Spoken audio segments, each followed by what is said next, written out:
Good morning, students. How are you? I hope you all are going well. Today, we are here with the poem second of 12th, that is, an elementary school classroom in a slum. So, before going to the depth of the poem, firstly, I would like to briefly introduce about the poet. Stephen Spender, he was an English poet and essayist, was one of the pioneers of poetic movement in the 1930s. Spencer's, he especially took a keen interest in the social and political problems of his times.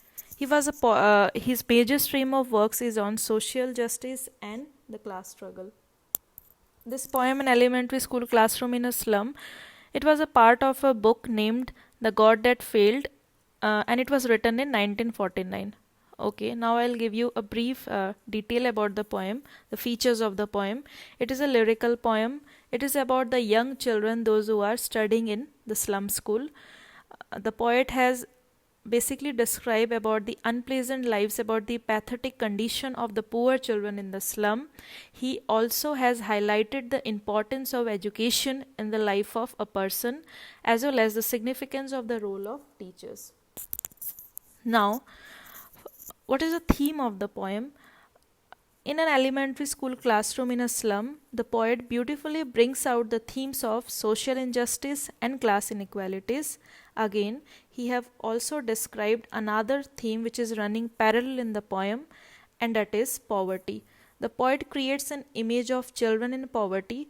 As we all know, it is poverty that has caused the children to be weighed down, diseased, and twisted. The poet believes that poverty is created through the oppressive power of capitalism. Now we'll read the first stanza. The first stanza goes like, far, far from gusty waves, these children faces like rootless weeds, the hair turned round their pallor, the tall girl with her wig down head, the paper simming boy with red eyes, the stunted, unlucky ear of twisted bones, reciting a father's gnarled disease. His lesson from his desk, at back of the dim class, one unnoted, sweet and young. His eyes live in a dream of squirrel's game in a tree room other than this. Now the first line goes, far, far. This particular word is repeated. So repetition literary device is described here. So what the poet wants to tell, he lay emphasis on the distance. The children, those who are studying in that particular slum area, their life is far, far from the gusty waves.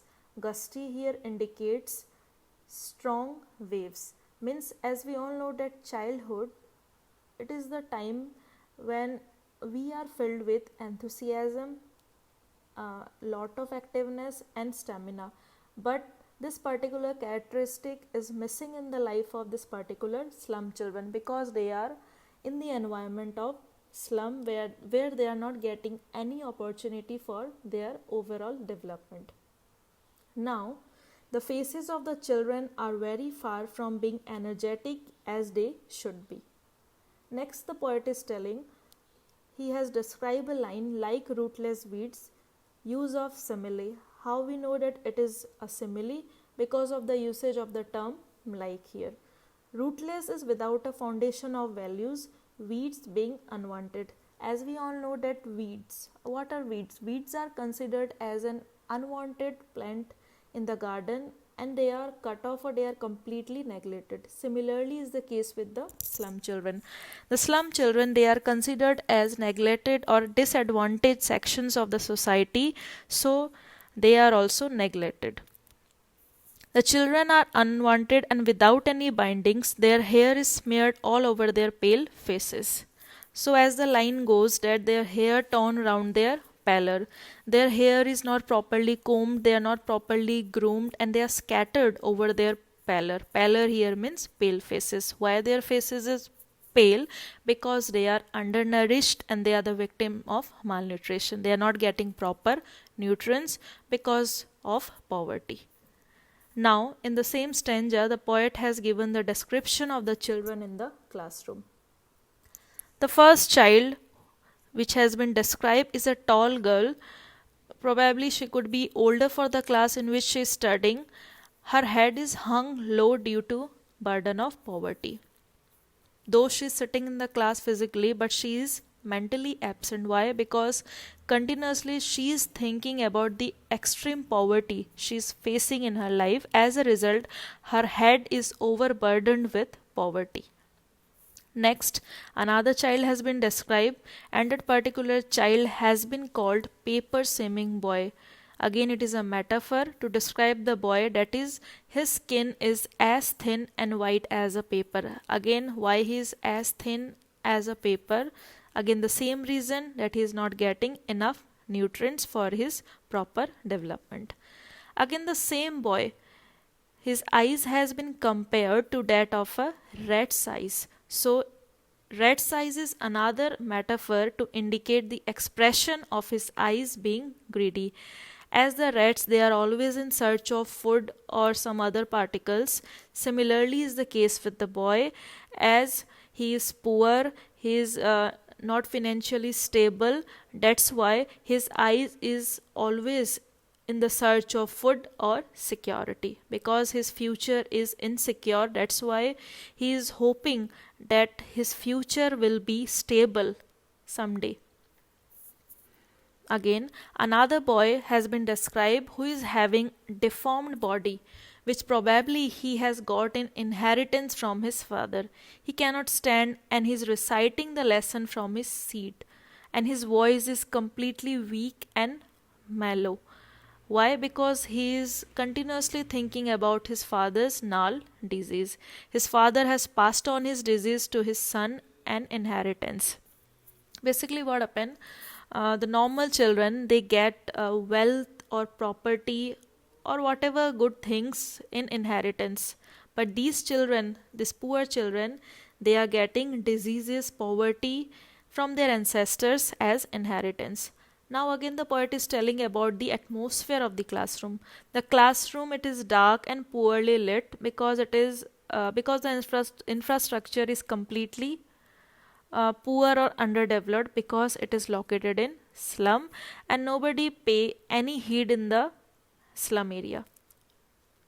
Next, the last child has been described. Another boy, he is not noticeable as he is at the back of the room. But this particular boy, he is a bit different from the other three children which has been described in the stanza. What is the difference? This particular boy, though he is also poor, he is not getting enough food, enough nutrition, but still his eyes is having a spark.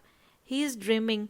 What he is dreaming of? He is dreaming of escaping out into the open and playing with squirrels in tree houses rather than being in his small dim room. Though he is sitting in the class, but the atmosphere of the classroom totally disinterests the child. Again, there is an antithesis between the openness of the tree room and the dim, closed classroom. Now, I think you are clear with the first stanza, so we'll move to the second stanza. And the lines goes: on sour cream walls, donations, Shakespeare's head, cloudless at dawn, civilized doom, riding all cities, belled, flowery, tireless valley, open-handed map awarding the world its world, and yet for these children, these windows, not this map their world, where all their futures painted with the fog, a narrow street sealed in with the lead sky, far, far from rivers, capes, and stars of world. Okay, now in this stanza, the poet describes the dirty classroom. The walls of the classroom are dirty, yellow in color like a sour cream. Use of sour cream walls is again a simile. Now, as the walls are not properly painted and maintained, as a result they have become completely moist or damp. So they are just emitting the smell like that of a sour cream, a foul smell you can say. Now again, description of the posters put up on the walls of the classroom. They are probably donated to the slum because the school is located in the slum area. That's why they need donation. Firstly, the picture of the bust of Shakespeare is displayed in the clear background of the sky. Now, Shakespeare, as we all know, that he is one of the greatest dramatists in the English literature. But the portrait of Shakespeare is completely useless in that particular slum school where very poor teaching takes place. So it is obvious that the slum children, they are not having any idea of literature.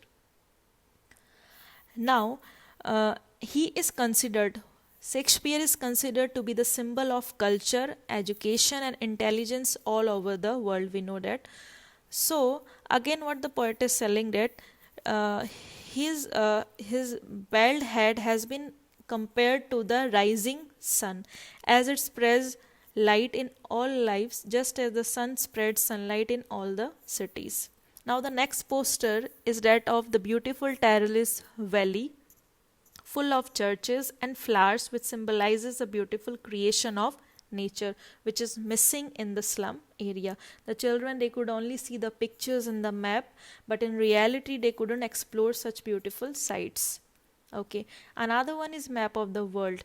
Map is a metaphor used to signify something which is generously sharing its knowledge. But to these children, the world is not the one shown in these pictures, but it is the one they see out of the classroom window. They are trapped there, their future is dim and hopeless. As they are not having any escape, as they are not having any means opportunity that they could reach out the city life, they could enjoy the green environment. That's why what happened, they have realized that their future is dim and hopeless, and they have to study in the slum school. That's why means their world is limited up to the classroom window. Again, a narrow street is a metaphor for their future which is limited. Sealed with a lead sky, again a metaphor. It indicates sealed with a grey colored sky.